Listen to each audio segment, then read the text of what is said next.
அனைவருக்கும் வணக்கம். நான் திருநெல்வேலி மாவட்டத்தை சேர்ந்தவர். எங்கள் ஊரில் செம்மண் பாளையம்னு ரொம்ப பிரசித்தி. இதுக்கு ஒரு கதை இருக்குது. அதை இன்னைக்கு ஒரு ஓவிய காணொளியாக பார்ப்போம். இது வாய் வழியே கூறப்படுகிற ஒரு கதை. இந்த செம்மண் பாளையம்னு முன்னொரு காலத்தில் பசுமையான நாடாகவும் இது ஒரு ராஜா ஆண்டு வந்ததாகவும் சொல்லுவாங்க. இந்த ராஜாவுக்கு ஒரு பழக்கம் இருந்ததுதான்.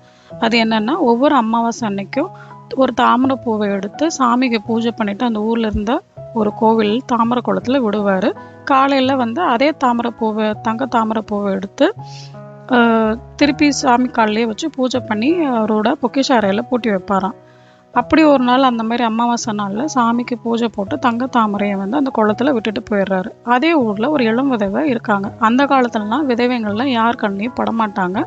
எதுனாலும் யாருக்கும் தெரியாம தான் அவங்க பண்ணணும். அதே போல் அவங்களுக்கு தண்ணி எடுக்கணும்னா கூட யார் கண்ணையும் படாமல் தான் வருவாங்க. இந்த விதவை என்ன பண்ணுறாங்க அப்படின்னா, அந்த அமாவாசை அன்னைக்கு தண்ணி கோயில் குளத்துல எடுத்துகிட்டு போகிறாங்க. அந்த குளத்துல அந்த தங்க தாமரை அவங்களுக்கே தெரியாமல் வந்துடுது. ராஜா அடுத்த நாள் குளத்துல பார்க்குறப்ப தங்க தாமரையாக காணும். காவலாளிகள்லாம் கூப்பிட்டுட்டு இந்த மாதிரி தேடுங்க, எனக்கு எப்படியாவது இன்னைக்கு சாயந்தரத்துக்குள்ளே வந்துடணும் அப்படின்னு சொல்லிட்டு உத்தரவு வச்சுட்டு போயிடுறாரு. அதே போல் காவலாளிங்க ஒவ்வொருத்தவங்க வீட்லையா போய் தேடுறாங்க அந்த நாட்டில். அப்படி தேடுறப்போ இந்த இளம் விதவை குடத்துல இந்த தங்க தாமரை காணப்படுது.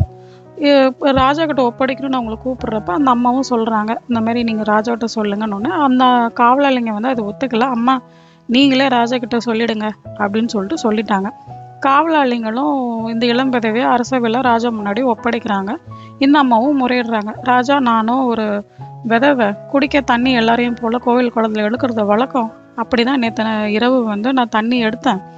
எனக்கே தெரியாமல் இந்த தங்க தாமரை எப்படியோ குளத்துல வந்துடுச்சுங்க ஐயா அப்படின்னு சொல்லிட்டு சொல்கிறாங்க. ராஜா இதை நான் எப்படிம்மா நம்புறது, இது தங்க தாமரையாச்சே அப்படின்னு சொல்லிட்டு சொல்கிறாரு. அம்மாவும் சொல்கிறாங்க, ஐயா நான் அந்த மாதிரி திருடுற ஆளாக இருந்திருந்தேன்னா ஏன் காலையில் வரையும் அந்த தங்க தாமரையை என் குடத்துலேயே வச்சுட்டு இருக்க போகிறேன் அப்படின்னு சொல்லிட்டு சொல்கிறப்போ ராஜாவும் ஒத்துக்கல. எவ்வளவோ அந்த அம்மாவும் போராடி சொல்லி பார்த்தாங்க. ராஜா ஒத்துக்கவே இல்லை. கடைசியில் தண்டனையும் கொடுத்துட்றாங்க. இதை கேட்டு அந்த அம்மாவுக்கு ரொம்ப கோவம் ராஜாவை சபிக்கிறாங்க. உன் மனசு எப்படி இவ்வளோ கல்லாக இருக்குதோ அதே போல் உன் நாடும் உன்னோட நீ ஆண்டு வந்த மண்ணும் மண்ணோட மண்ணாக போயிடணும் அப்படின்னு சொல்லிட்டு சபிக்கிறாங்க. உன்னோட இதயத்தில் எப்படி ஈரமே இல்லாமல் இருக்குதோ அதே போல் இந்த இடத்துல உனக்கு ஈரமே இல்லாமல் இருக்கும் அப்படின்ற மாதிரி ஒரு சாபம் விட்டுறாங்க. ராஜா கண்ணு முன்னாடியே இந்த இடம் எல்லாமே கல்லும் மண்ணுமாக ஆறதை பார்த்துட்டு அவர் பயந்துட்டு தன்னோட குதிரையை எடுத்துட்டு அவரும் பறக்கிறாரு.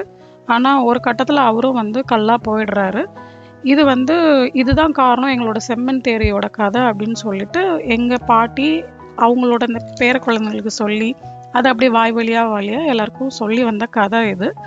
உங்களுக்கு பிடிச்சிருக்கும்னு நினைக்கிறேன். பிடிச்சிருந்தா ஒரு லைக்கும் இதை பற்றி ஒரு கமெண்ட்டும் கொடுங்க. மேலும் இதே போல் கதைகளை கேட்க விரும்புனீங்கன்னா எங்கள் சேனலை சப்ஸ்கிரைப் பண்ணுங்கள். நன்றி, வணக்கம்.